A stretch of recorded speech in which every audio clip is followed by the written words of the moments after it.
Hello everyone, it is Sunday the 22nd of September.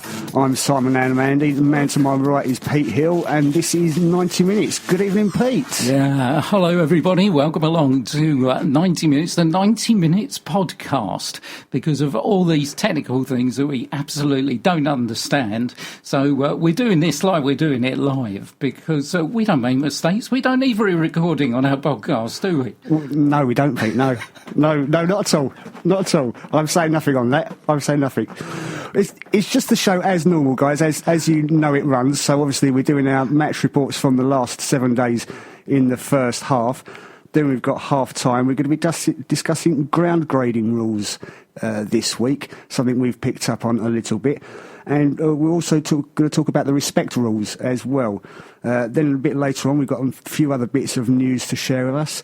Our performance, or maybe performances, of the week, Pete? Yeah, we've got plenty of candidates. It's been another busy week in East Hearts country for sport, and plenty of candidates for those performances of the week. That's coming up just after 10 o'clock. And then, of course, the women's football. We were out and about at women's football again this week. We was indeed. Yeah, we've got that coming up later on as well, after 10, like Pete says. And then at the end of the show, we've got our week's fixtures coming up. So let's start on Tuesday night, Pete. Yeah, we'll start on Tuesday night, 17th of September, and 2 games in the league. The Victor Isthmian League Division 1 Central, and we start at the Aga Khan Stadium. Hartford 1, Chalfont St Peter 5. Blues second, the heaviest defeat in the space of just 4 days. Got off to the worst possible start. Dan Williams firing the visitors ahead after only 29 seconds. Now, after the thumping they got against Westfield, the last thing you want to do is concede a goal inside 30 seconds. Yeah, that's not going to do you any good at all, is it? You know, like you say, the game they had at the weekend before, and then another early goal, 29 seconds, and it's you think, oh no, that's all you need really, isn't it, to start the game off? Yeah, and things got worse. Well, they got better for Dan Williams. You know what? He'd wrapped up a hat-trick by the 29th minute, and the game virtually over in the opening 30 minutes. Luke Ilsley made it 4 after 63. Hartford then spurned the opportunity to get a foothold back in the match. Saints keeper Dan Purdue saved a penalty, but the long-suffering home fans did at least get something to cheer. Prince William Domafray scored with 13 minutes remaining.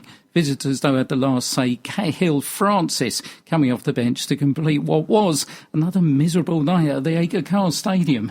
Yeah, not a good week for them at all, really, isn't it? 2 heavy defeats, and although they were 2 top clubs, that were up in the higher parts of the table, that doesn't really ease the pain, does it?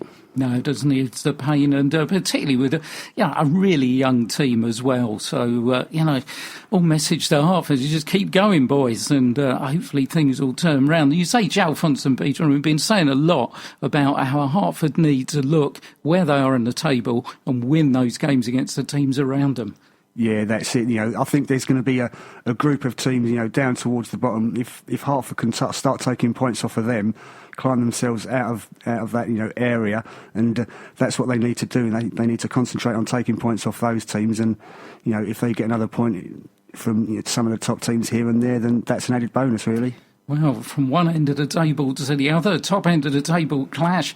The 2 teams started in 6th and 7th place, Ware and Harlow, but really there was only one team in it. Finished at Watson Park, Ware 4, Harlow down 1. Cagey start, this one, was never really in doubt after that, though. Despite having the majority of the possession, the home side failed to produce much in front of goal until, who else but Olu Akinsanya failed to convert a Lewis Rose cross from close range with 19 minutes gone.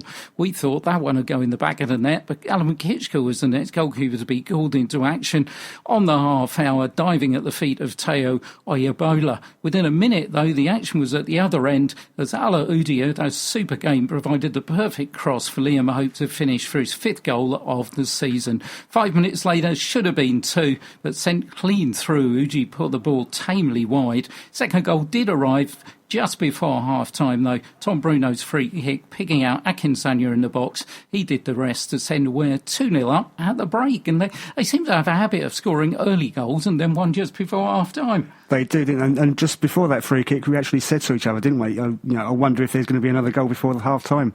And there certainly was. Took just 6 minutes, second and a half for the home side to extend their lead. As I was saying, Ala Uzi, I think he was my man of the match. He had a super game, providing the cross and the unfortunate Elwin Larty diverting the ball into his own net under plenty of pressure, it's got to be said, from Liam Hope. With 20 minutes left, sloppy pass out of defence so that Matthew Rush to open the visitors' account, low shot into the bottom right-hand corner. The respite was brief, though, for the travelling fans. Ware pushed forward, could have added to their tally before, with 3 minutes of time added on, Tom Bruno's pass, Ollie Akinsanya over the top, in front of the defence, 10th goal of the season, game over. Yeah, that was it, and like we've said time and time again, Olu, he gets that ball put over the top, or gets that ball fed through for him, a one-on-one or a defender to beat, he's through and that's it. You know where it's going. Absolutely. And just straight into the back of the net. 10 in 10 for Ware's number 10 on Tuesday night. And as always, we were thankful for Paul Halsey. Caught up with him in his office after the game. And we asked him, fairly obvious question. We've been talking about motor games. We're seeing this every time we come in your office. It was 4-1, could have been 6, 7, even more. I'll be honest with you, I told them then at half-time, I said every time now, it seems every time half-time I'm coming in here and I'm saying to you, we should be 4-0 up at half-time. Yeah. I'm not going to take it away from it today because I think that's been coming. I think the performance was outstanding. I thought in every department it's given me massive headaches. I thought Dan coming in, and he's came in because Tom Boxer's baby wasn't well and he had to go to the doctor with the baby, so that's how I thought it pans out sometimes. And I felt he came in and in these experiences played at a good level, and his talking and knowledge of the game, I think him and Lewis were superb. Thought back forward, different gravy. Thought Lee, Tom worked hard, Jordan, Ella, and the two forwards, Liam and Oliver, they were different gravy, and I'm really pleased. I can't hide my how pleased I am tonight. I really am, and I'm going to go in and tell the chairman and give it to him, and I'm probably happy I am. so they should be. They deserve it, and we keep the unbeaten run going. So I don't know how the results have gone. I think we've moved up to 5th because obviously I think Southend won, and obviously Arlo we beat and we went above them. So we now turn our attentions towards the FA Cup Saturday and then a League Cup, and then I don't think we've got a game the week after, so I'm not sure when our next league game is.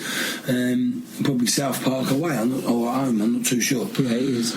It is, yeah. So we can have a rest from that and start concentrating on Saturday's game, and that'll start now from me from tomorrow. Yeah, they've been Leiston 4-0. Yeah, I think Leiston ain't having a good run at the moment. Yeah. Was that a league game? Yeah. Yeah, so I look at Leiston and the result we put in. I just think that at the moment, we'll be a match for anyone. The only downside is I lose Liam for the weekend, but right, it is what it is, isn't it? So I'm quite happy. I've got the strength in depth, and hopefully we can go there and get a result. But on the back end of this, I felt we from back to front, I thought Callum, that save he made to set up the goal was outstanding. That's what I expect from my goalkeepers. And playing in their final third, I thought was great. I thought that should have been a sending off, but they're saying it wasn't. I went, I don't know if you see that Kevin Friends in the stands. I went and asked him, and he said there was a covering defender. I suppose it's about opinions. He sees it better up there, but I thought I was right in line, and I thought, to me, Oliver was straight through, and he would have got it. And it is what it is, isn't it? I mean, I thought the referee managed the game very well, to be fair. Yeah. I thought one of the better referees I've seen for a long time. I must say that. I thought Oliver, 10 goals, and we're second week in September. Yeah, well, he's got 10 goals. Well, listen, that's why I got him here. I tried to get him here last season. I think that him and Liam are now linking up very, very well. And and you wouldn't bet against him, would you? On one-on-one, he's different gravy. Yeah. He works so hard. He's a good asset to have, and hopefully that we can keep all these players, because I think people are starting to see now what we're trying to achieve. We started a little bit slow. And with the draws, and now 3 back-to-back sort of wins on the trot in the league. Not including the cup. I think that, like I say, I'm over the moon. But yeah, I think he's been a great. I think that, if I'm honest, I lost 3 good players last year in Cali and Albert, who was here tonight, and Brandon. But I think the replacements, you can't beat it, because he's scoring goals for fun. And I said this before, Liam's experience is phenomenal. You need that. And I think now he's great. Like I say, he's got 10 in 10. Yeah. The chairman won't be happy. That's going to break the chairman, I reckon. But yeah, I'm really, really, really, really pleased. And it's good that everyone, people are walking out of the ground tonight. Well done, great performance. Yeah. The fans are saying it. Everyone's starting to see it, and I see the smile on the people. Especially the older generation. Yeah. That they've been starved of it for so long. So it's exciting times.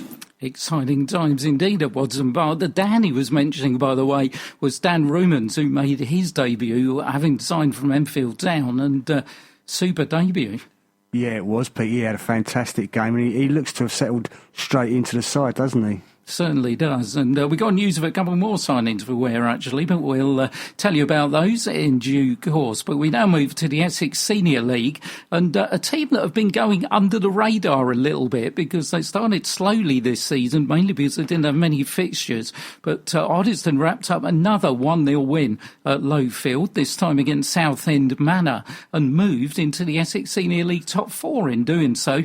Lily White could have been in front inside 5 minutes. Isaac Mufford Jacobs' volley rebounded off the right-hand post. Oddiston enjoyed the majority of the play. 15 minutes in, Cyrus Baby produced an excellent save from visiting keeper Jacob Adams. Despite the home side's dominance, it was Southend who were presented with the next chance. Pouncing on a loose pass, Lewis Hunt bore down on goal, but he put his shot well wide of the target. Manor keeper Adams was back in action again on the half hour, diving full length to save Blue Gallagher's 20-yard effort. Second half started in scrappy fashion, with only half-side chances for either side. 77 minutes in, substitute Jordan Hall signalled his intent, firing just wide of the target. And a minute later, Oddiston were ordered a free kick 10 yards from the left-hand corner of the box. Up-stepped Halls, hit the ball just inside the far post to give the home side the lead. He could have doubled the lead again in 84 minutes, but Adams did well to block his shot from inside the box. Lily White's held on comfortably and moving very nicely, because another clean sheet. The only goal they conceded up until that moment was at Tatley in their first goal of the season, and I was saying, dipped under the radar, really. Yeah, no one seems to have really, if I say, taken notice of them, which is great for them, because if they can, sneak up there and, people are unaware of what they're doing, then it doesn't, you don't always want that attention from all the other teams, do you? Yeah, and Oddiston making the most, of course, that a return to Lowfield, having spent the majority of the beginning of the season, of course, all the beginning of the season away from home. There was another game Tuesday night, another couple of games. The Hearts Charity Cup, not good news for Sawbridgeworth Town, went down 3-2 at London Coney. And a friendly, Welwyn Garden City, Nicky Ironton was telling us he had a friendly because wanted to get his team back out there after they were beaten by Tame United the Saturday before. Got Sandridge Rovers over and, only scored 10.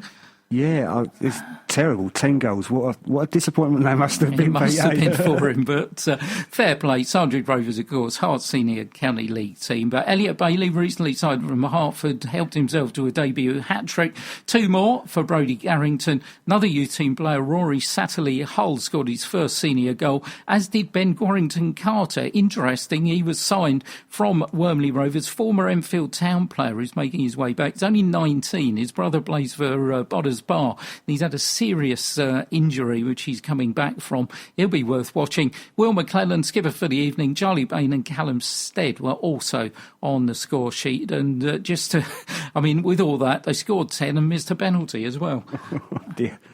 That's fantastic. 10-0, and we saw that. It was like, wow, that's great performance from the young lads there. Well done to everyone involved, and I'm sure Nicky was delighted. Yeah, I'm sure he was, and I'm sure he was delighted. On Wednesday, we move a day forward. We start the FA Youth Cup, and what a performance this was. Braintree Town 2, Welwyn Garden City 6. We spoke to Brodie Carrington a week ago about this, and he said, well, we're going to start as underdogs for this. Well, it certainly didn't seem like it. Well, he's put that comment to shame, definitely. And like I said, they were the underdogs. Braintree were the favourites to go through, but shows what people know. It doesn't always the tables and the leagues that people are in, like we've said before, Pete, it doesn't always show that they're in the right order, sort of thing, does it? No, certainly. I mean, their goal tally in 2 FA Youth Cup ties is now 12. It took just 4 minutes for Brodie to open his account. Homeside struck back to make it 1-1 after 11, but it was all one-way traffic after that. Brodie Carrington put Welwyn Garden City back in front from the penalty spot after 21. 2 goals in as many minutes then from Errol Deza and Alex Harris with a header, effectively sealing the tie with 8 minutes still to go before half-time. Brodie completed his hat-trick in a memorable half for the visitors 5 minutes before the break. Second period, probably understandably a more even affair. Welwyn Garden City took their foot off the gas a little bit, but Deza scored the Citizens 6, his second of the game. And the reaction on Twitter, well, as you can imagine, it was pretty good. Alex Harris said, quality performance for everyone tonight to win 6-2 away at Braintree. Absolutely buzzing to go through on such a good team performance. Nicky Ironton, great result for the Welwyn Garden City lads in the Cup. Congratulations, looking forward to the next round and hoping for a home draw.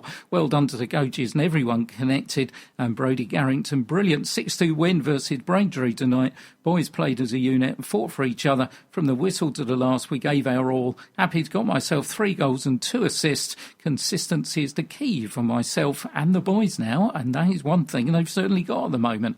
They have indeed, yeah, and that's very wise words and sensible words from such a young lad as well. I like the way he speaks, and I like the way when we spoke to him last week as well. He really seems to have a very sensible head on a pair of young shoulders. Yeah, certainly, and they do seem to be really together as a team, those young lads in Welwyn Garden City youth teams, and we'll see what the next round brings for them. Ware 7, Grays Athletic 1. Another on a bumper night it was for our teams in the FA Youth Cup, where thrashed Grays 7-1, never in doubt. Hat-trick for Shepherd, Luck, Andrew Bennett, and own goal and Hicks, the goal scorers for Ware, comfortably through. Not such a good night on Thursday in the FA Youth Cup. St Margaret's went down 3-0 home to Redbridge, and the Hertford, in a pretty close game, it's got to be said, went down finally 3-2 at home to Concord Rangers. And also not a good night in the Southern Junior Floodlit League for Hoddesdon's youngsters, went down 6-0 to Broxbourne Borough in the local derby. That brings us to yesterday. And yesterday, I think it was quite a special day. We made the trip. Well, actually, my sat-nav took me on a really weird route, but I did finally make it to Biggleswade Town. Yeah, that's the thing. Like I said to you earlier, Pete, you wonder if you put the directions into your sat-nav or you put the postcode in, etc., and you think, I hope it's going to get me to the right place. And until you get there, you don't actually know, do you? You don't. Well, actually, I didn't know when I did get there, because it was one of those journeys when I drove past, looked to my left, and thought, there it is. But luckily, there was a roundabout under the railway bridge. All was good. We were in our places. And thanks also to Biggleswade Town for their hospitality, by the way, for the way they invited in and welcomed us. But FA Cup second qualifying round it was. It finished Biggleswade Town 1, Ware 2. Ware through to the third qualifying round for the first time in 11 years, after it can only be described as an excellent performance at Langford Road. It was, yeah. The boys played fantastic. They really, from the start right to the end, they all, 100%. They was all really focused on the game, worked, together as a team, And it was a fantastic team performance. And also when you consider it was against Step 3 opponents who were unbeaten in 5 games and it kept 3 consecutive clean sheets. Visitors had to survive a few early scares, Callum Kitchker saving well from Tommy Smith and Solomon Sambu, but 17 minutes in they were in front. Jordan Watson fouled right outside of the area by Smith. I think a fair decision. I know we're biased, but I think it had penalty written all over it. Yeah, no, for me there was never doubt that was a penalty. And what happened? Well, Oluwasegun thumping home the penalty, 11th goal of the season for Olowa, and we're in front. Home side, though, to be fair, they were level within 6 minutes. Solomon Sambu unleashing a low shot from outside the box, and chances few and far between after that. Akinsanya probably wasting Ware's best, hitting Pat Adamson's cross straight at Biggleswade keeper Sam Donkin. Home side started the second period in positive mood, dominating the early possession, creating little in front of goal, but then 58 minutes gone, and with the game in the balance, this happened. Corner coming across far side from Tom Bruno with the right boots. Long one towards Lee Rose, and it's in! Super header at the far post. Lee Rose's 3rd goal of the season. Tom Bruno's corner, and we're back in front here after 14 minutes of the second half. And really, they haven't threatened in this second half so far, but they did then. Perfect corner. You thought for a moment Tom Bruno might have overhit it. But Lee Rose, who has such a spring, sprung in at the far post. Goalkeeper couldn't do anything. It cannoned off the top of the crossbar and into the back of the net. So good news here from Langford Road. Ware go back in front of this second qualifying round tie. Bright sunshine here. Sunshine's shining on Ware at the moment. An unbeaten run, which stretches all the way back to the 22nd of April. He's looking in good stead at the moment. Oluwasegun and Lee Rose with the goals for Ware. They lead here 2-1.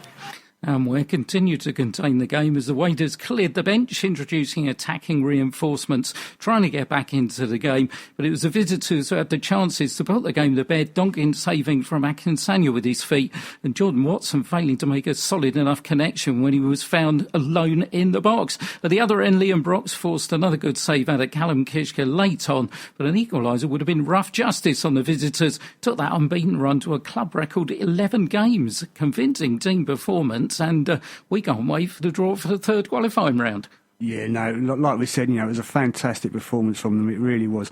And yeah, looking forward to the draw tomorrow afternoon. That's at 1:30, so be listening out for that. And I just want to say, I think it was really nice to see so many Ware fans down there yesterday, following the team, cheering them on, and you really gave the boys great support, and I know they were all very grateful, and that they showed that at the end of the game. They came over, everyone clapping and cheering the fans, and Paul was a bit loud on the pitch as well, wasn't he, with his celebrations? I think he got a bit wet on the pitch as well, actually. I think they soaked him, but as usual, thanks to Paul, we got up with him after the game. I felt that it's a deserved victory. I felt that when I watched them, and I told my players how they played and what they'd done no different from that game. Deservedly went ahead. I felt we conceded much as from their point of view, it was a good goal. I felt we were sloppy on our marking, the way we let him cut in. But at half time I said, look, that's their best. You're not even at your best. Considering we had Liam not available today, I felt the second half we took the game to them. And no one can disagree that could have been 4-1. With Olu could have scored a one-on-one, which he normally puts by. And Jordan, it just often got caught under his feet. But I felt, fair play on my boys. They've now played teams twice above them in their leagues, of us in the league. And, I felt that they all stood up to be counted today. It's just a great result. And it's massive for the club. And... sorry about my phone, it's normally my keys.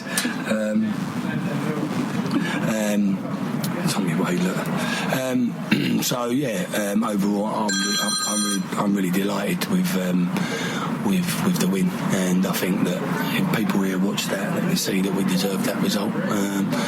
I felt Oloa, he worked his nuts off up front. I felt that the back four, I had to change the shape as well, as in, obviously, William came in on the left midfield and Pat came straight back in. So, when you change the side a little bit like that and put Ala into the number 9 position, it could have a little knock-on effect. But I felt that, like I said, we were deserved winners. I don't know what it's like for a neutral to watch because I was watching it as something completely different. So, but yeah, I'm really, really pleased. Fantastic. And Callum made a couple of good saves early on in the game, and Dan Rubens, he's come in and fantastic performance from him today. Listen, I think Dan's added to our squad. I've signed Ahmed back, Abs. He came training. He was here today. He's coming back, and I hope to sign another defender this weekend or early part of next week. So I think then my squad's where it needs to be, and I don't need to add any more. But at the moment, while you're doing well in the cup, while you're doing lots of games, I can rotate the team and it don't have a knock-on effect. So go Tuesday, the team will be completely different, and that's understandable. But then we go Saturday with no game, and then we're back to, I think, a county cup game on the Tuesday and then a league game on the Saturday. So the boys will probably get a rest coming up, hopefully, and recharge our batteries. Maybe the chairman will pay for us all to go abroad, but I doubt it. But I just had him on FaceTime, to be fair. So, yeah, I'm really, really pleased. Really, really pleased. And then the draw for the next round's tomorrow afternoon. Is it? Monday afternoon. Normally, yeah. It's normally Monday. Home tie, I'm guessing? Yeah, a bit lovely. Listen, home tie, I don't think we can fear them. We get someone from our level, even if it's still in, or the level above, we ain't worried. If we're getting, I don't know if the Prem coming, and then the National Conference Prem coming now? Next round on the 4th. Yeah. All right, so listen, who knows? We might get a good draw. Hopefully, if it's a big team, I want it at home. But listen, we've got nothing to lose. We go about our business, and it's a joy. It's a joy to be involved with these group of lads. It really, really is. Yeah, we have our moments. I have my moments when we're in the dressing room, but today they come out second half and actually showed what sort of good team there is. So, they tried to hit us with a lot of long look at their keeper. I knew what their keeper was like, his distribution, and we dealt with it very, very well. So the draw is to have a home draw. That suits me. Oh, and it's a joy to talk to Paul and watch his team as well. And also, I've got to say, it's a joy to know which sound effects he's going to pull out the bag next, because we've had the keys and now we got the phone with the starring part. I know. I think we should run a little competition, Pete, about what noise is it going to be next time. You'll have people sending in messages and WhatsApp messages and this, that, and the other, trying to get their noise in there. Great stuff. Thanks, Paul, for that. And we will look forward to that draw. But from the opposing dugout, you got a bit of reaction from Lee Allinson, who's the Biggleswade Down manager. Yeah, I saw a quote. I saw a quote from him. He was saying he was unhappy with the performance, didn't reach the levels needed to win this game, created chances but nothing to show for the effort. Fair play to Ware. Our discipline cost us the match, and they wanted it far more across the pitch, which I think is a very fair and honest statement. Yeah, fair play, and good luck to Biggleswade Down for the rest of the season. And afterwards, we didn't only catch up with Bill Halsey, we also managed to get a word with goalscorer Lee Rose. Lee, fantastic win for you today. We heard all the cheers in the dressing room. Tell me what it was like in there. Yeah, it was buzzing. Obviously, coming off the back of 10 unbeaten, we come here, no fear, I don't think they offered much. Long balls for 90 minutes. Thought we dug in, dealt with it, but yeah, obviously, like you say, you can hear the music, the buzzing, the players, the attitude of everyone. It's just a good place to be at the moment, And confidence is going to be sky high. Yeah, like I said, that's 11 now. 11. We ain't lost a game this season in any competitive game. So even that alone, for the next round, I think it's conference north-south, is it? Well, if we don't fear anyone, we play our game. There's no reason why we can't go even further. That's it. And home tie, obviously, is what you want. Yeah, home ties for us is better. Obviously, you saw today the ground's rock solid, it's bobbling. for any other team that might be a good pitch, but obviously with us used to playing on the 4G, you come to a pitch like that and it's not the same. It takes 2 or 3 bounces, whereas on our pitch you don't get the bounces. So it's a different type of game we've got to play, but obviously we showed we can change it up and do it. So that's it. And third goal of the season for you today? Third one, yeah. I've hit a bit of form, I think. It's like rolling back the years, but yeah, no, as long as we win, then I don't really care who scores, but it's always nice to get him yourself, isn't it? That's it. Well, thanks very much. Massive congratulations to you and the guys, and we'll see you in the next round. Top man. Cheers, boys. Yeah, thanks for that, Lee, and we certainly will see him in the next round. By the way, Ball mentioned new signings. Can tell you about 2 new signings as far as we're concerned. Ahmed Abdullah, who he did mention, back at Ware for a second go, 27 now, Ahmed. He's a central midfield player who started in West Ham's academy, and I've seen him play a number of league appearances, particularly for Barnet. He's played league football for Dagenham, Redbridge and Swindon as well, and made 21 appearances for Ware in season 2017-18. Really good addition to the squad, as is Joshua Williams. We've already seen him 3 times this season playing for FC Romania and scored 1 goal against Ware as well. So, you add those 2 to the squad and wow, what a squad building there. Yeah, it is. It's fantastic. And it's going to give Paul some selection problems, which are nice problems to have. It's always good to have, problems, people competing for places rather than thinking there's someone that's out of form, but you can't bring someone else in because they're out of form as well. So if he's got all these players in form, everyone playing well, then it's a great selection problem for him to have, isn't it? Oh, it's absolutely a great selection problem. And, it's going to be interesting every week to see who's on the team sheet.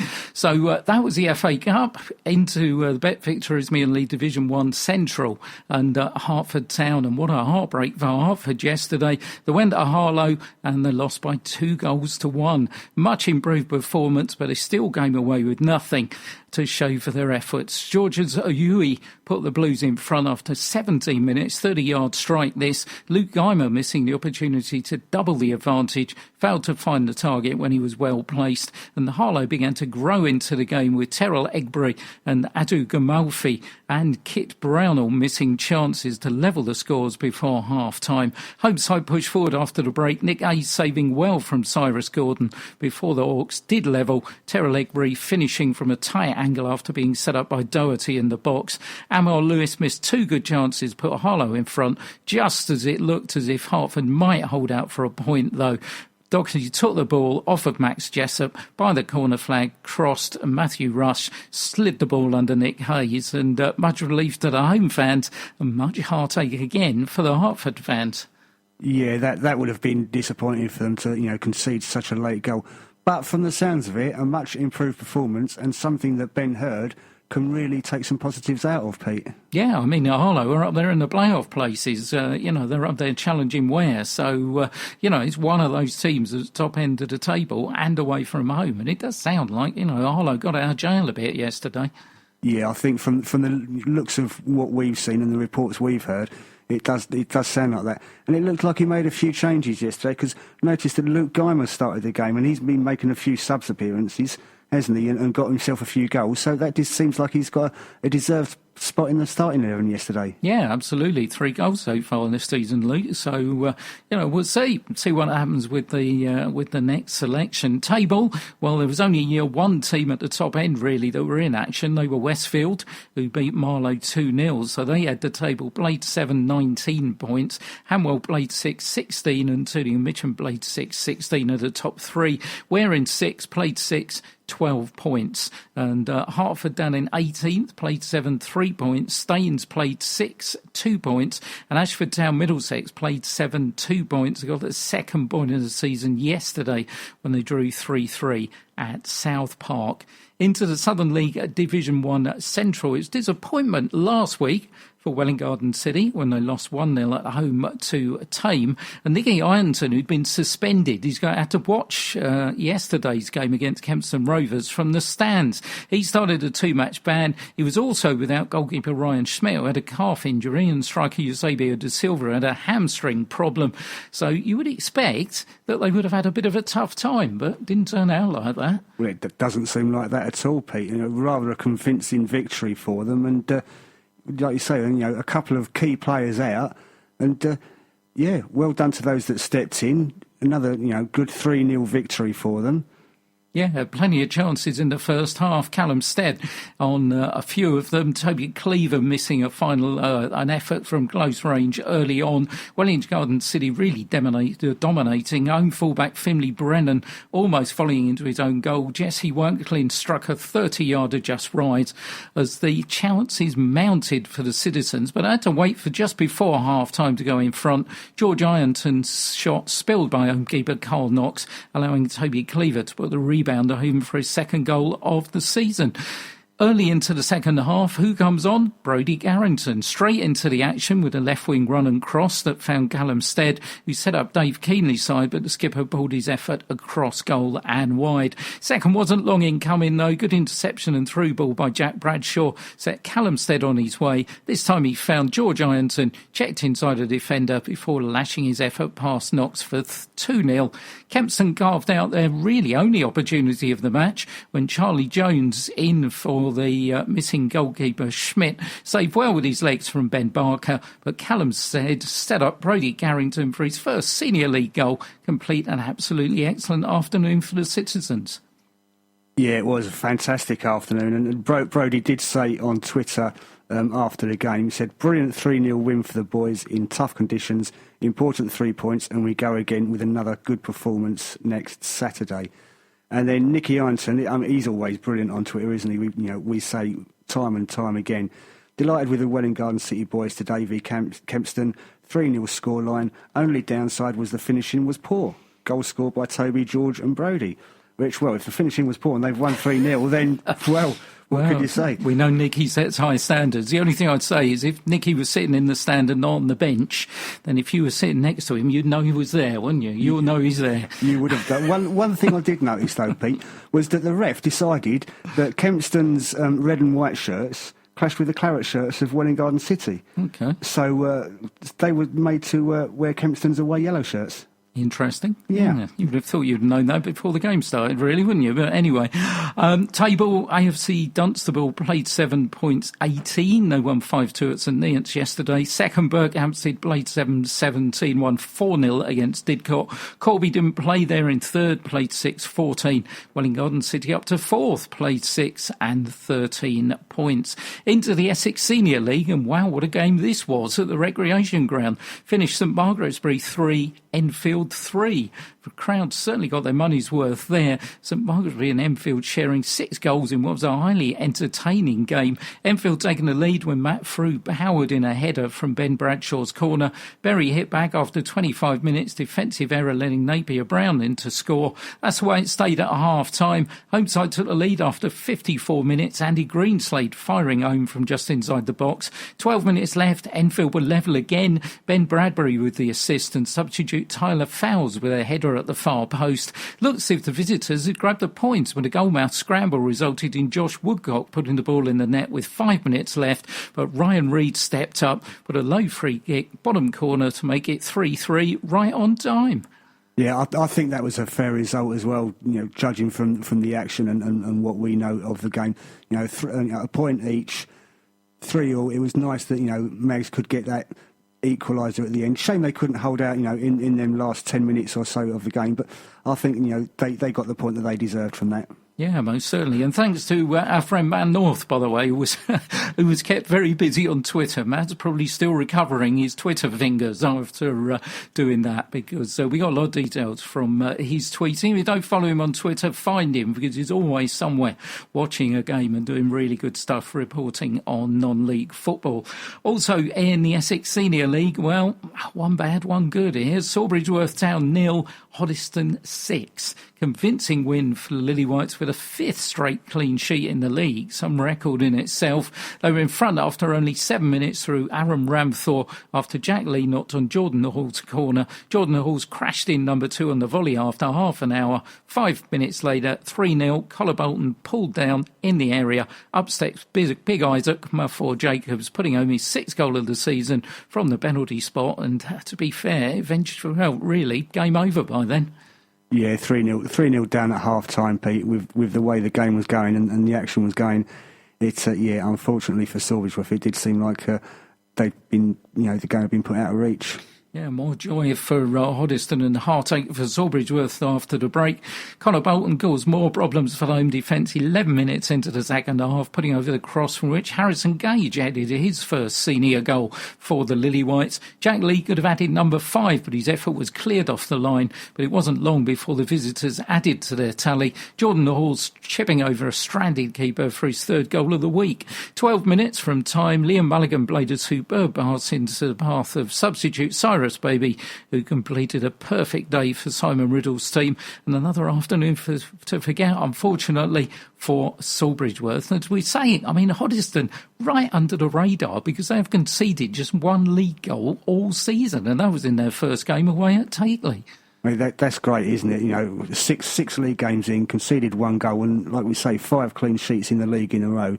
That's brilliant, and hopefully they can keep that form running. Yeah, most certainly. Top of the table looks like this. Saffron Walden down top, played 17 points, won 3-2 at Tower Hamlets yesterday. Hoddesdon in second, game in hand, only played 6 points, 15. Hashtag United played 6 points, 15. Those two are going to meet on non-league day, October the 12th, and we're going to be there because that is going to be some game. 17th place for St Margaret's-Bury, played 5 points, and Sawbridgeworth, well, 19th, played 7, no points, signed a couple of players with step 4 experience in the week, and you just cannot give the rest of the league 7 games advantage, can you? No, you can't, Pete. And hopefully, these players that they've signed during the week, they can come into the side and make a bit of a difference for them, and start getting them up the table. Yeah, that's what it's going to take. And moving into the Spartan South Midlands League Division 1, another bad day for Wadson Park as well. Winslow United 6, Wadson Park 1. Real bad day at the office for Coach Apple and his young team. They were behind after only 5 minutes. Ty Deacon slotting home a penalty. 2 minutes later, they doubled their advantage at the home side when Ryan Freshwater slotted home from close range. Home side were dominant in the opening half. An hour and their pressure paid off, with Deacon scoring his second of the game before half-time. Little respite for the visitors after the break. Mitchell Collins making it 4-0 after 2 minutes into the second half. 5 minutes later it was 5. Dave Parsons finishing from inside the area. Visitors did get some consolation. Excellent strike from Joshua Lancaster, but the hosts had the last say. Mitchell Collins scoring a minute into added time. 13 goals conceded in a week for Wadson Park. All you can say is ouch. Yeah, that's not nice. That's, again, this goes back to the week that Hertford had, or the couple of games that Hertford had, and you don't want to be conceding that many goals. Wadson Park are a really, really young side as well, aren't they? We know, and we don't want that to knock the confidence of the players too much, and hopefully it hasn't. Yeah, hopefully not. Coach Apple wasn't happy on Twitter. No excuses. This simply isn't good enough. Too many individual mistakes and too many passengers were his message. Top of the table, St Pantaleimon played 8, 22 points. Shefford Town and Campton played 9, 18 points. Wadson Park down in 18th played 7 and 3 points. Through the rest of the results from yesterday before half-time, in the Hart Senior County League, they were all playing in the Albury Cup. Finished Hinton 2, Hoddesdon Town Reserves 4 after extra time, 2-2 after 90 minutes, but subs Scott Cleland Knight and Tatu Hussein scored for Hoddesdon's second string in extra time to take them through. Oxley 2, St Margaret's Reserves 3, Hertford Heath 3, Lemsford 3, Lemsford winning 4-3 on penalties. Into the Hertford District League Premier Division, Allenbury's 0, Broxbourne Badgers 2, Lions FC 1, Westmill 2, Westmill top of the table, 2 wins out of 2 with 6 points from their 2 games, leading the table by 2 points from Broxbourne Badgers. In Division 1, Ledgeworth 2, Bendio Trinity Reserves 4, scorers there Nathan Kinsella, Ben Neat, Nigel Olardi and Liam Smith. Stotfold Junior down 6, Albury 0, Ware Trinity 4, Nazing 2. James Charlton scored a pair for Ware Trinity. James Ambrove and Francesco Amato, the other scorers. And Wantner Stone, some comeback. This 3-0 down against Shearing. Finally won the game 4-3. The goals coming from Lee Mason, Ben Walker, Richard Dixon and Nathan Bennett. And to complete in that division, Wormley Rovers Vets 4, Thunderidge United 1, where Trinity lead the table, played 2 and won both of them. Have second place team Wormley Rovers Vets. One game in Division 2, Muchadam 0, Buffs FC 2. Changing sports just a little bit, London South East Premier, tough day for Hertford. They went down 21-17 to Guernsey at Hoe Lane. And the table there, Wimbledon played 15 points. Rochford, who we mentioned on this amazing run, they won again, which I think I made their 51st win in a row. 17 points from their 3 games. Hertford in 7th, played 6 points. London 2, Northwest, Grasshoppers 31, Welling 17. And a couple of hockey matches to tell you about. Men's Eastern Division 2, South, Hertford 3, Chelmsford 2-4. And in Women's Eastern Regional Division 3 South, Hertford 9, Haverhill 0. Or should that be Hertford 9, open brackets, NINE, close brackets, Haverhill 0. Molly Ballick got a hat-trick, Evie Reynolds got 2, Emily Palmer, Becky Quidlington, Holly Mays and Sophie Rawlinson were the scorers for the Hertford ladies. That's a fantastic result for them, wasn't it? 9-0 and, convincing. Yeah, bodes well. First league game of the season, so we'll be watching their progress with interest. Right, well, that just about takes us up to half-time. We'll be right back after this.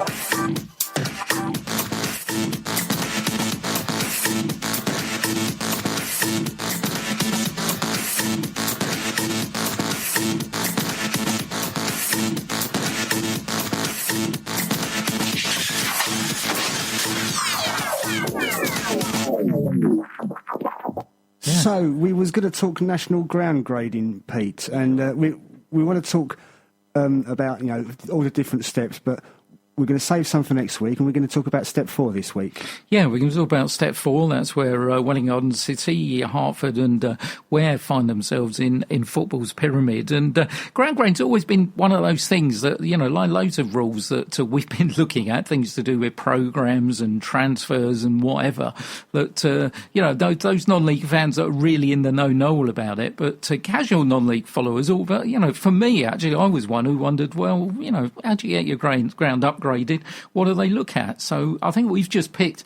I mean, if we wanted to go through all the things, then it wouldn't only be it'd be extra minute, 90 minutes, extra time, penalties, drawing of lots, and everything, wouldn't it? And a replay, I think. And a replay. Yeah. So we're going to pick out some of those things, which hopefully you'll find interesting. Yeah, no, absolutely. So. For the step 4 rules, so it must be possible for spectators to view the match either standing or seated for the full lengths of at least 3 sides of the playing area. Where one side is designated as a spectator-free, measures must be in place to ensure there is no unauthorised access. So that sounds fair enough, and that obviously we know that applies to a lot of our local teams and some of them in the lower steps as well. Yeah, I tell you, it applies to some teams in the Football League. Because anybody that goes to Oxford United will know that that's a 3-sided ground, because behind one goal, all you've got is a car park. Oh, yeah. Right, okay. I've not been to Oxford, so I couldn't say that for myself.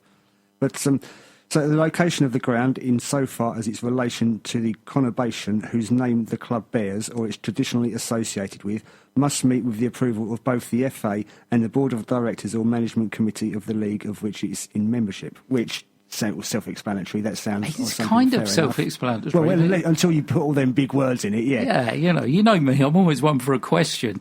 And you look at it so far as relation to the conurbation whose name the club bears or is traditionally associated with, really interesting. Okay, we're talking non-league, and people, that are listening might want to debate this one. I would just drop the MK Dons bomb in here and say, okay, how did that work then? Well, yeah, that's a good point. Fair enough. That is fair enough. I can't argue against that one, Pete. I can't argue against that at all. But it says capacity. The stadium must have a minimum capacity of 1,300, calculated by a competent person in accordance with the guidance given in the Guide to Safety at Sports Grounds. There must also be potential to increase the capacity to 1,950 in the future. That's an interesting one as well, isn't it? 1,300. Because people will look at that and I've got no idea. I go to a football ground and think, how many people could you squeeze in here? And it's difficult, isn't it? That's it, yeah. You don't know. I mean, obviously, a lot of the grounds, we know where, 12 years ago they had a full capacity down there. But a lot of these grounds, you're never going to get a full capacity. So I guess you're never really going to know, unless you try it out, how many people you can get into these grounds. Yeah, so that's an interesting rule, I think that is. And 1950 for, and also it does seem, quite a high figure, doesn't it? Nearly 2,000 for a Step 4 ground. Because, like you say, how often, okay, you get in the first, we hope we're going to get in the first round of the FA Cup, where we're going to relive 2008 when there were 2,500 or whatever there were at Wadson Park. But, that's a once-in-a-lifetime experience, isn't it, for clubs at Step 4? It is, yeah, but I would imagine that those rules are in place because of circumstances like that happening. That's the only reason I can think of they're saying such a high figure. Yeah, absolutely. Next one I did see, so with the clubhouse, there must be a clubhouse facility either on or adjacent to the ground and which should be open on match days to provide refreshments to spectators, visiting players, officials, match officials, unless it's provided for elsewhere in the ground. And also there must be adequate car parking facilities at or adjacent to the ground. Car parking within the boundary of the ground may not be acceptable. Well, I remember years and years ago at Stamford Bridge, there used to be cars parked around the outside of the ground.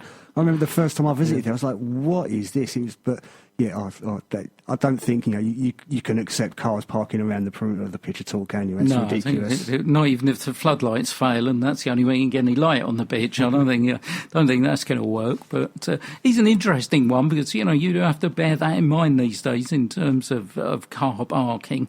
And, if someone's designed, it's quite interesting, isn't it? Because I don't know how old Biggleswade Downs ground is, but that's it, it's a relatively new developed ground, isn't it? So obviously they looked at a lot of these things when they looked at Langford Road. And obviously, having said that, same happened to Wadson Park when that was developed for where to move into. I think that's, these clubs have to look at these rules now. I imagine, years and years ago when their original grounds would have been built, then there weren't all these rules and regulations in there. But now they're in place. If they are moving to a new ground or a new site or, developing their own ground, then they have to go through these rules. And there's, I think, about 11, 12 pages of them for this Step 4. And they'll have to go through them with a fine-tooth comb, Pete. Yeah, absolutely. I mean, if you don't, there have been instances. I mean, we go back to the 90s and you go back with a team not so far away as Stevenage Borough, who were denied access into the Football League because they didn't meet the ground regulations despite the fact they won the conference. Because I can remember I was covering some of their games for independent radio at the time.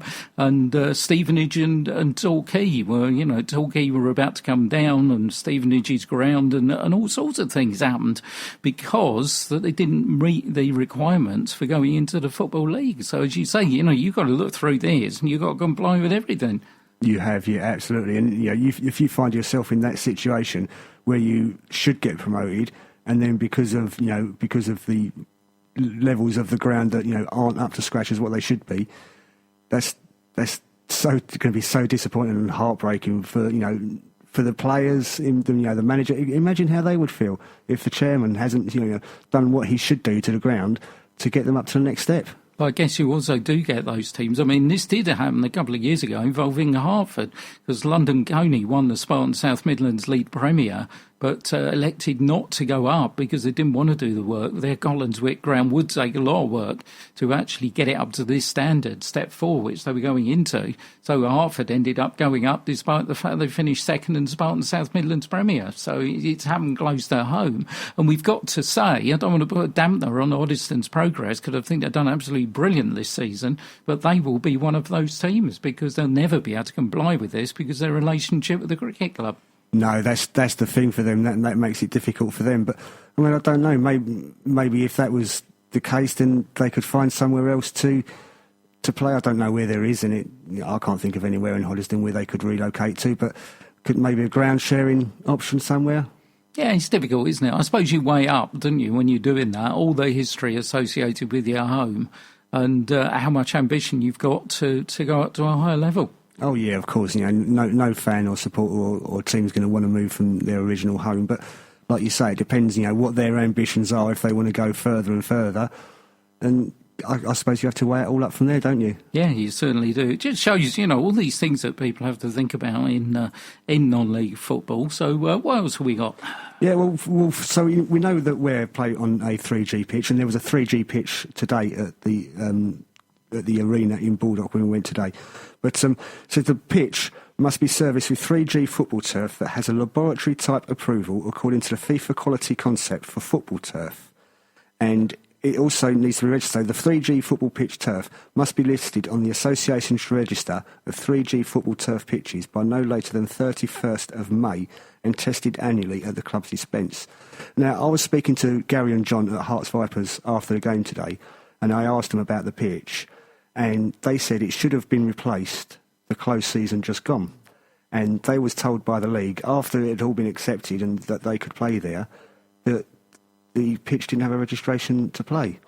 So they looked into it. The league did eventually give them permission to play there and get a registration with the condition and the site, the arena over in Baldock. They have said that the pitch is going to be relaid at the end of this season. Yeah, it's interesting. I mean, you put these pitches in, didn't you? And you think, oh, well, that's it, they last forever. But as we've heard, Lee Gook, actually, the chairman of Watson Park, gives a really good grounding in what it takes to maintain one of these pitches, how often, all the things you have to do to it. So, it's great. It brings the community into football, but also, there's a lot of maintenance involved in actually making sure that you can still play on it because, you have to maintain a grass pitch. You have to do the same for 3G as well. Oh, yeah, of course you do. And it takes a lot more maintenance, I think, than people realise as well, Pete. But other things, obviously, so technical area, there needs to be boxes clearly marked home and away or visitors, something like that. And each box must be able to accommodate 8 people under cover or fixed seats or benches. Where bench seating is provided, a minimum of half a metre must be allowed for each person. So if it's an 8 people in there, you've got to have a 4 metre box. Technical area must be marked out in accordance with the guide contained in the laws of the game. Must be a safe walkway for the players and the officials coming from the dressing room out onto the pitch, so through the tunnel there that we know about. Floodlights must be provided to an average lux reading of at least 120, whatever that means. Right. Yeah, I think that means. But what I mean is the lux and the 120. I don't know how you're going to gauge that. No single reading can be less than 1/4 of the highest reading so as to ensure an even spread of light. And that's got to be tested every 2 years, unless there's maintenance or work done to the floodlights to change them. But that certificate or whatever you get, that applies for 2 years. Yeah, I think I'm right in saying Where Adairs checked just before this season started, I think. So, you don't want dark spots or whatever, do you? And, floodlight football, although there is, the way the leagues are aligned now with these 20-team leagues, probably less floodlight football than there was. But still, when we get into December, the floodlight's going to be on for the second half, aren't they, of Saturday games? So. They are going to be there, yeah. Public address system, there needs to be one of those which is clearly audible in all areas of the ground. Should be at least 2 spectator entrances or turnstiles. And spectator accommodation. Minimum covered accommodation must be 300, of at least 150 must be seated as well. So I think, again, a lot of our grounds and teams have got more than 300 seats. So I don't think there's a problem there for any of them. Must be a minimum of 24 seats provided for directors, committee and guests, with a minimum of 12 seats provided for the visiting club. These seats must be clearly marked home and away directors and should enjoy a prime position in the main stand, which, again, that's fair enough. Yeah, I think that works. I mean, the interesting one here, the press seating one, this affects us, says a minimum of 2 seats must be provided with lighting and writing facilities for use by the press and other media. I've got to say that now in the, we're now in the 21st century, I would like to have some form of PowerPoint added to that as well, because I think that would be fair on the press. I think, for us, that would be massively advantageous, but it's. I don't think that's going to start happening anytime soon unless these, clubs have specific reasons for doing it. I think if there's new stands built or new grounds built, I think that will be built into it possibly. But for now, I think that's something that's going to be not quite so important to them as other things. No, that's true, yeah. Right, shall we move on to the respect rules, Pete? Yeah, I'll tell you what, the one thing I haven't respected is that for John and Gary. I missed the half-time whistle, didn't I? So if you introduce respect, I'm just about to have my Hearts Vipers orange. Thank you, boys, and thank you, girls, for the provision of the Hearts Vipers orange. And I said in my tweet, they are now the official orange providers to East Arts Radio's 90 Minutes. They are indeed. They are. Yeah. Fantastic. Thanks for that, guys. Right, so this respect code of conduct for spectators and parents and carers. So it says, we all bear a collective responsibility to set up a good example and help positive environment in which children can learn and enjoy the game. Play your part and observe the FA's respect code of conduct for spectators at all times. So remember that children play for fun, applaud effort and good play as well as success, respect the referee's decisions even if you don't agree with them, appreciate good play from whatever team it comes from, remain behind the respect line, let the coaches do their job and not confuse the players by telling them what to do, encourage the players to respect the opposition, referee and match officials, support positively when players make a mistake, offer them encouragement, not criticism, and never engage in or tolerate offensive, insulting or abusive language and behaviour. And then if you don't follow them, you can get a verbal warning from the club or a league official. You can be asked to leave. The club can actually ban you and your child from playing and from the ground.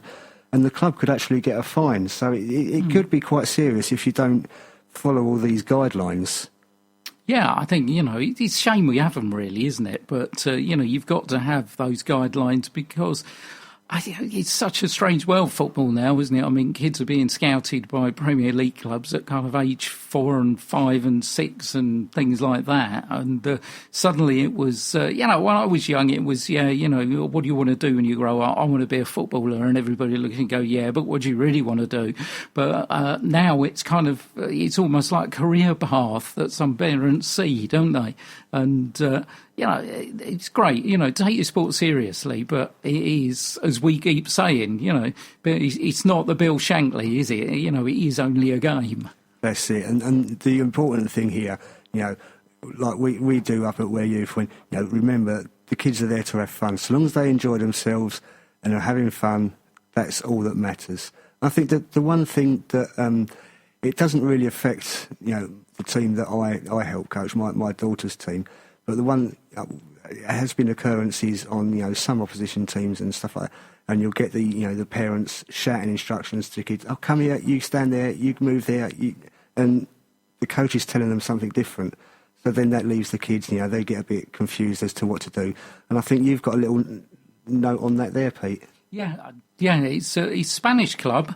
Leganes, who are in, top league in Spanish football, they got so annoyed, frustrated, whatever the word is, with that happening, that they've actually done a really interesting thing, because they wrote out a letter, gave it all to all of their young players and said, this is a letter to your parents. And I'll read it to you. I think this is really clever, because it says, Mum and Dad, what are you doing? I don't know how to say this to you. I'm sure you think you're doing it for my own good, but I can't help feeling awkward, upset and unhappy. You gave me a ball when I had barely learned to walk. I hadn't started going to school yet when you signed me up for the team. I like training during the week, having a laugh with my teammates and then playing on the Sunday like the Stars do.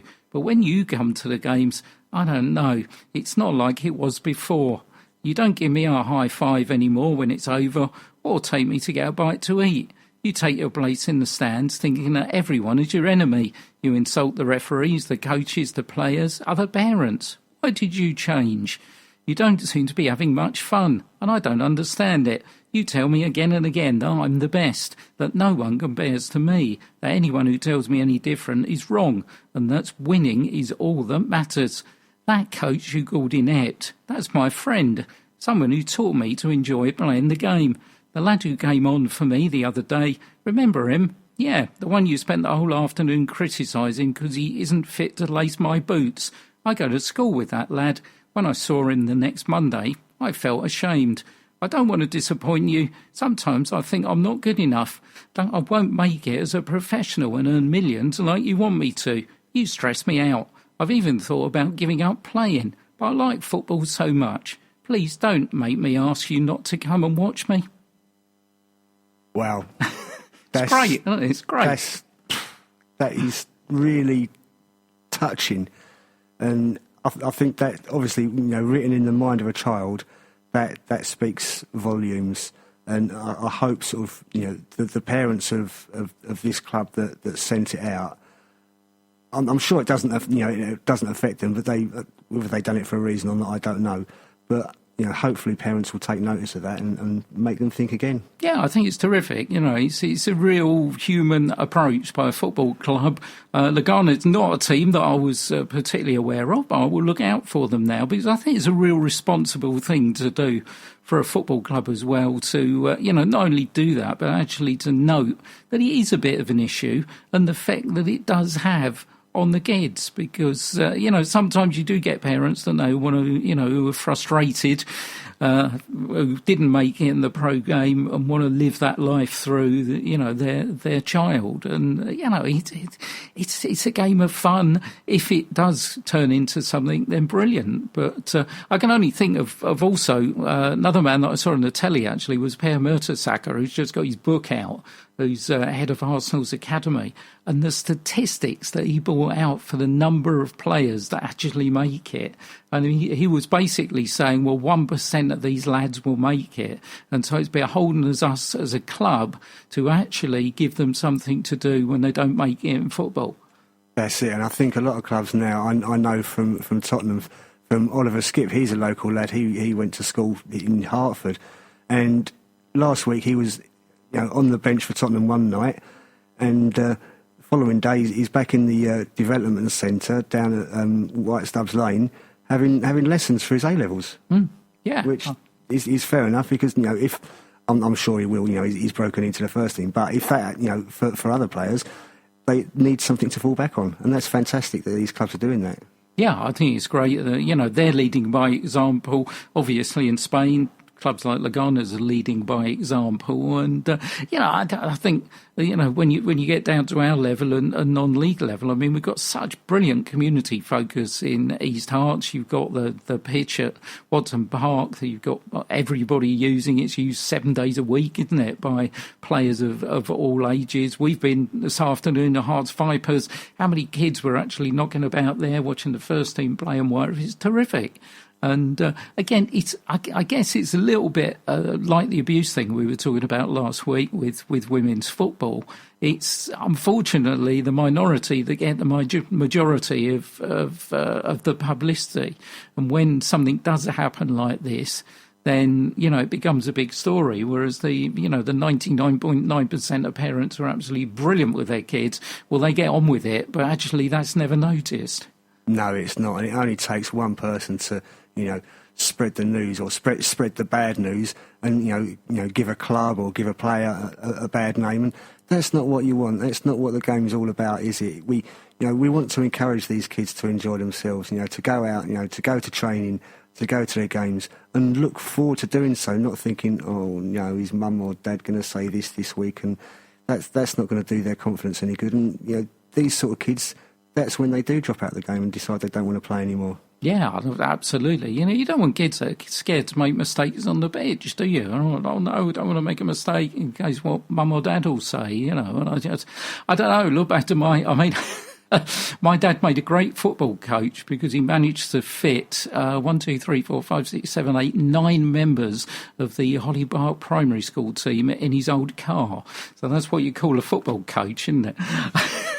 Yeah, I don't think you could get away with that these days, can you? I don't think you could, but, his heart was in the right place and he used to ferry us all over the place. I think 13-1 was the worst defeat, but we did win a cup once, so it wasn't all bad. Anyway, let's move on to today's football. Just want to mention there was East Hearts Corinthians Sunday Football League Division 2. Hartman United men, they went away to FC Sestrahunt. Marcus McKennicky got 2 goals, George Hale got 1, and Tom Carr got 1 as well. It's not that Tom Carr. Not that one. Not that one that you've... No. And women's football today in the Beds and Hearts Women's Football League Division 1. Hartham United ladies, they went away to Hitchin Town ladies firsts. They lost 2-1, Georgia Quinton getting on the score sheet for Hartham ladies. Wattham ladies firsts in Division 2, they lost 3-0 to Langford ladies. And over at the arena, Pete, in Baldock, Hearts Vipers women versus Hitchin Town ladies reserves. 10-0 victory for Hearts Vipers that we went along to. And after 3 minutes, it was 2-0 already. A fantastic start for them. Unbelievable start. I mean, I thought I might see a few goals, but never imagined double figures. And I did, what a performance. The only, AJ, isn't it, the goalkeeper? I felt sorry for her because she had really nothing to do, did she? She was getting a bit bored in the second half. No, she didn't. I think she touched the ball probably about 6 or 7 times in the whole game. It was her debut. She didn't face a shot. And, she looks like she was pacing around the area. I think, please, someone take a shot at me. But, no, it didn't happen. So Nikki Jancy, she got on the score sheet in just the second minute, made it 1-0. Just a minute later, Rosie Langston, she made it 2-0. And, from then on, it was all one-way traffic from there, wasn't it? The 28th minute, it was 3-0. Nikki Jancy again getting her second goal. And 6 minutes later, Anna Lee Wood, she made it 4-0. And then just before half-time, Pete, 44th minute, Nikki Jancy, 30 yards out, absolute screamer into the top corner, wasn't it? And she did enjoy a long-range shot. She'd been trying it all game. And then just a minute later, does it again from 25 yards. And that was it, 6-0 at half-time. And it was fantastic, really good performance for the girls. And it seemed, that the Hitchin Town, they changed their goalkeepers, part way through the first half. I think it was after about 3-0. And the first goalie, she didn't really look too confident in goal, did she? The second one didn't. But in the second half, it seemed they had their first choice goalie in, and she made a much better performance. She made some decent saves, actually, didn't she? And although, there was another 4 goals in the second half, Rachel Wall in the 55th minute made it 7-0. And then Becky Scott, 71st minute, absolutely lovely, mazy run through the defence, wasn't it? Shot into the bottom corner, that made it 8-0. Nikki Jancy on the score sheet again, she made it 9-0. Before, in the 86th minute, Rosie Langston made it 10-0. And the Hearts Vipers, they played some lovely football. They played it out the back. They contained the ball well. And they are too good for that league, Pete. But they're only in that league because they're a so-called new side. And although, they were pro-direct before, but the league did say, look, the rules are the rules. You've got to start down in Division 3. And they'll storm that league. They really will. And I think there's going to be results like that all the time. But we did catch up with Nikki Jancy after the game, and this is what she had to say. Right, here with Nikki Jancy. 5 goals today. Got a few goals last week as well, didn't you? Yeah, I got 5 last week as well. So it's 10 goals, 2 games, and I understand you want a bonus for a bottle of champagne. Yeah, I am. I got offered if I score a hat-trick every game, I get a bottle of champagne for it. I think that's better than the match ball, isn't it? Definitely better, yeah. So you've had 2 league games, 2 victories, and I think there was a bit of confusion as to what division you was going to be put in, and you've been put in Division 3. Yeah. I don't think we should be put in Division 3. Our team's very skilled. We have very skilled players. We play excellently together, absolutely amazing. And put in Division 3, I don't think that's our standard. I think we need to go higher. We need a challenge in all of our games. We're smashing teams. We need to be in a higher division, at least Division 1. Yeah. Unfortunately, you can't do much about that. Yeah. But, you play some lovely football. The way you girls all link up together and you keep the ball on the floor nicely, it's really entertaining to see, really entertaining game for us today. Yeah, we all have a special bond. We all work well together. We have excellent passing, 1-2s, brilliantly. The girls are amazing. Excellent. And a couple of long-range shots from you, one from about 30 yards, one from about 25 yards, and like Pete was just saying, you fancy your chances all the time, didn't you, from distance? Yeah, usually they work out, usually going top right, top left. They always go in the back of the net somehow. I don't know. Excellent. Well, very good luck for the rest of the season. Thanks for today. And, that's all right. Thank you. Hope to see you get a few more bottles of champagne. Oh, I will. Don't worry about that. Thanks. Lovely. Thanks very much. Yeah, thanks very much for that, Nikki. And on the back of today's game, you are our individual performance of the week. So well done, congratulations to you. Yeah, well done, Nicky. And there's going to be a few more bottles of champagne popping, I think, by the end of the season. It's lovely to see. It's really good to see a well-coached side who get the ball down and pass it around, and that's exactly what they did. And, congratulations to all of them at Hearts Vipers.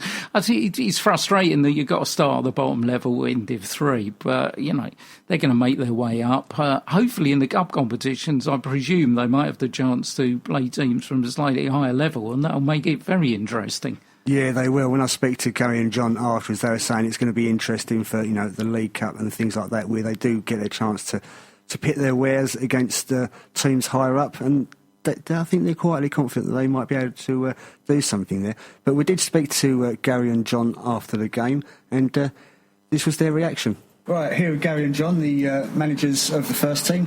Guys, 10-0 victory today, and good win last week as well.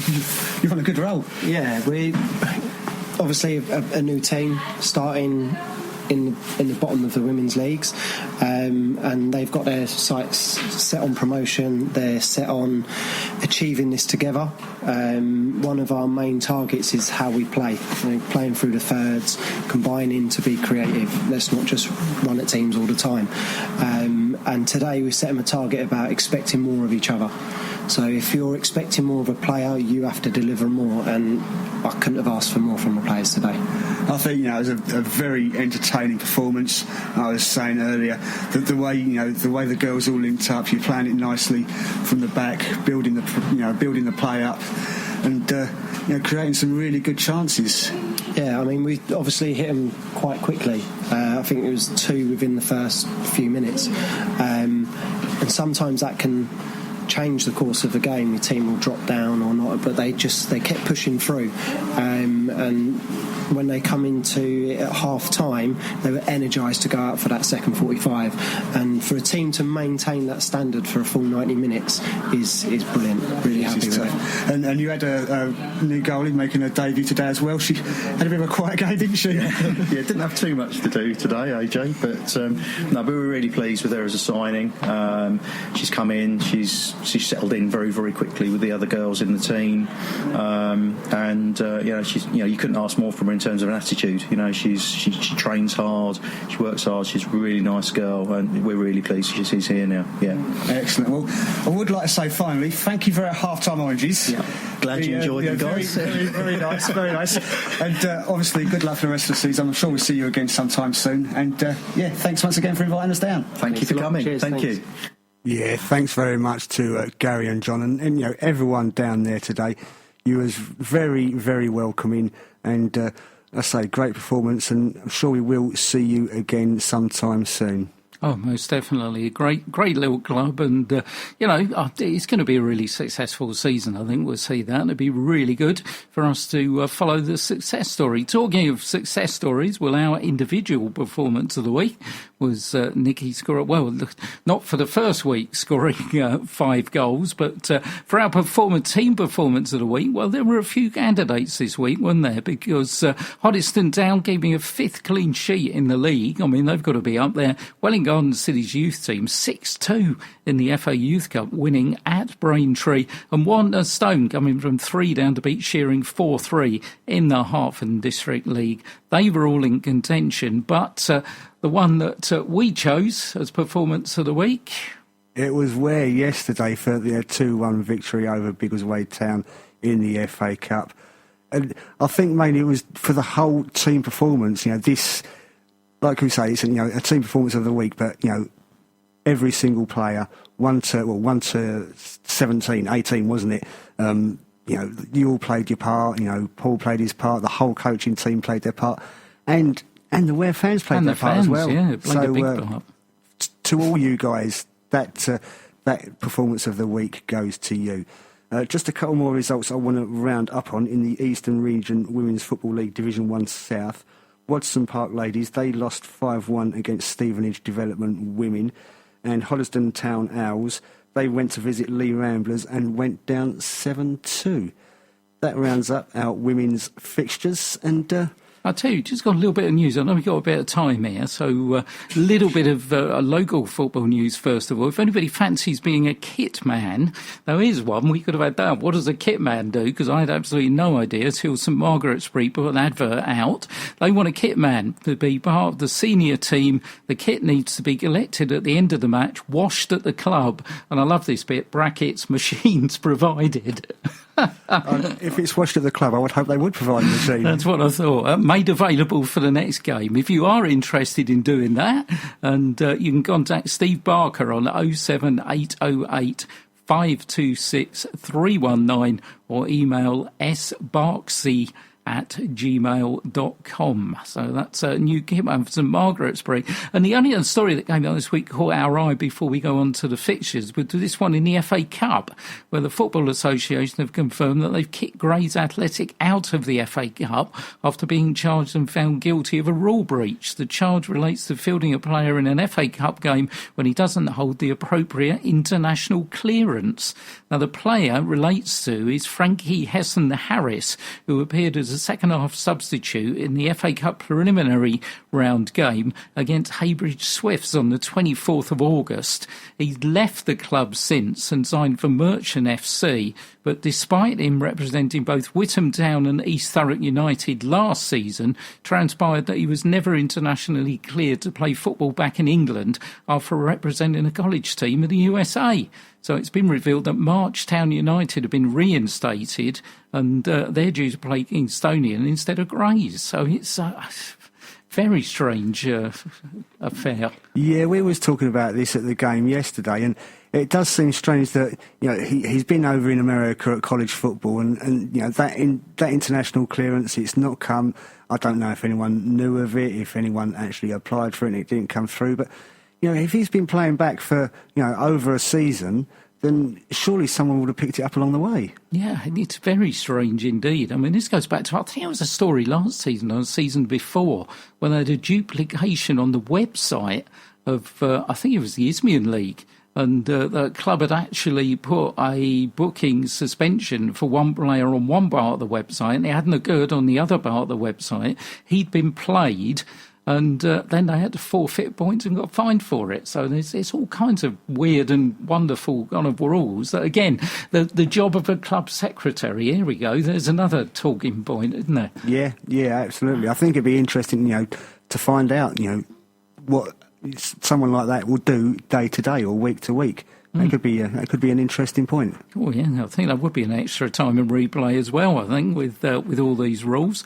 What does next week look like then? Well, Tuesday, Velocity Trophy, Histon against Ware. First meeting of the two teams since they met in the FA Vase in 1996, when Histon won the game 3-2, and I can remember going to that, amazingly enough. And thanks for the information, of course, to the legendary Steve King, who I gave a lift back to the station yesterday. Anything you want to know about Ware, Steve is your man. He even worked out that they hadn't played Biggleswade down in the league since the Spartan League in 1950, didn't he? So Steve's records are unbelievable. He must have been able to thumb through a few pages to find that one, I think. Definitely. Also on Tuesday night, Welwyn Garden City in action against Hadley in the Hearts Charity Shield. Yes, Hadley, a Hertfordshire team playing in the Essex Senior League, but let's not go into all of that. Two Hertfordshire teams meeting also in the Hearts Charity Shield, Leverstock Green and Hoddesdon Town. There's also action for Wadson Park. They're away at London Tigers in the Spartan South Midlands League Division 1. Interesting thing about London Tigers, I was driving back from Biggleswade last night, and when I came back past Wadson Park, out of the car park at Wadson Park comes a van with London Tigers written on the back and a lot of players in it. So I don't know whether they're having a quick kick about on the pitch before Tuesday night. I don't know what it was all about. Don't know. Yeah. That's an interesting point. We'll have to find that out. On Wednesday of this week, the Bluefin Sport Insurance Development League, I'm saying it quicker now, a local derby in that, Ware against Hertford at Wadson Park, 7:45 kick-off. Ware unbeaten in that league, of course, up the top with Bowers and Pitsea. And in the Southern Counties Floodlit Youth League, another game for Hoddesdon's youngsters, they visit Hemel Hempstead Town. On to Saturday, FA Trophy Day. We had FA Cup Day yesterday. FA Trophy preliminary round action for Hertford Hartford and Welwyn Garden City. Hartford, tough game there, so away at Heybridge Schweppes. And Welwyn Garden City against Canvey Island, where you're hoping to get down there. Yeah, I'm going to get along to that game, so long as my girls' team doesn't kick off too late. We're over in Ruislip on Saturday, so it depends what time that kicks off and what time I'm proposed to get back. But I'm getting my fingers crossed to get over Turns Lane to watch Nicky and the boys over there. Well, actually, you might be sitting next to Nicky, because he's still got his 2 game ban on, hasn't he? So. He can come and join me in the stands, Nicky, yeah? OK, I'll see you there. Essex Senior League, St Margaret's at home to Woodford Town, interesting. And Takeley against Sawbridgeworth. I fear for Sawbridgeworth there. It's Takeley a good side, but who knows? No game for Hoddesdon, so they've got a week off. Spartan South Midlands League Division 1, another tough one for Watson Park, home to Buckingham Athletic. In the Hart Senior County League, back to league football after Albury Cup weekend this weekend. Cuffley Seniors against Ware Sports, Hoddesdon Town Reserves against Royston Reserves. In Division 1, Buntingford Town against Oracle Components, and Rayners Lane Reserves, who head the table in Division 1 against St Margaret's-Bee Reserves. In Division 2, Bedmont Sports against Bengio Trinity, Hertford Heath against Ledgeworth Garden City Eagles Reserves, Ware Sport Reserves against Lemsford. Into the Hertford and District League Premier Division next Saturday, Allenbury Sports against North Weald Athletic, into Hoddesdon against Lions FC, Westmill against, this is great, Westmill against Bocchus Jogger Bonito. Oh, yeah, easy for you to say. That is the name. I've got no. We're going to have to find out where they come from, but that's certainly the sports name. It's not that team in Mexico. That's exactly what on Twitter, is it? That's exactly what I was going to say, Pete. You read my mind there. You read my mind. Yeah, I don't think they get in the Hertford District League, but you never know.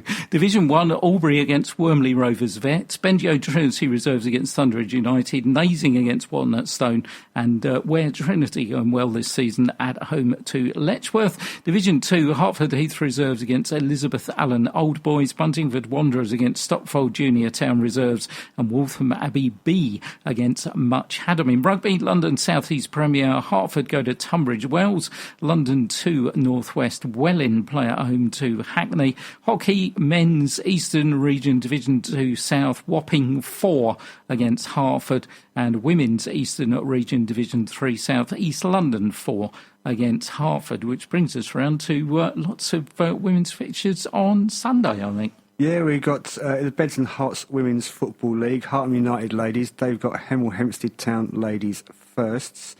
Division 2, Watton ladies first against Bedford Ladies Development. I might get across to that one as well, Pete, on Sunday. We've got a free day then. Down in Division 3, Hearts Vipers Women. They're taking on Biggleswade United ladies. And down in the Eastern Region Women Football League Division 1 South, Lawford ladies against Hoddesdon Town Owls, and Watson Park ladies, they've got a home game against Hutton Women. And also a bit of netball next weekend at Watson Park. If you want to get up early on Sunday, 10:30 Centre Pass, isn't it? I've got it right. It is. Turnford against Tameside. And also there's a charity football match going on at Lowfield, Hoddesdon Town's ground next Sunday. Tony Hudson Celebrity 11 against the Hoddesdon All-Stars, kicking off at 1:30. £5 to get in. Well, you get family ticket. Good value. This family ticket, £10 gets 2 adults and 3 kids in. That's good, isn't it? Yeah, excellent. So, you know, if none of you are going to a game on Sunday, then get yourselves along to that. Yeah, there is loads of sport. There's always loads of sport going on in 90 minutes East Arts Country, and we will attempt to tell you where it is, and obviously we'll be turning up at some of it as well. So hopefully, good week. Fingers crossed for all our teams. Yeah, absolutely. Yeah, good luck to everyone involved this week in all your games and all your fixtures. And that's about it, Ref. He's blowing his whistle. And thanks again, Pete. I don't think I'll see you during the week. I think it's going to be next weekend here. I'll miss you, honestly. Yeah, I'll miss you too. Bless him. Isn't that nice? Yeah. Lovely. Thank you, everyone, for joining us. We shall see you next week. Thanks, everybody.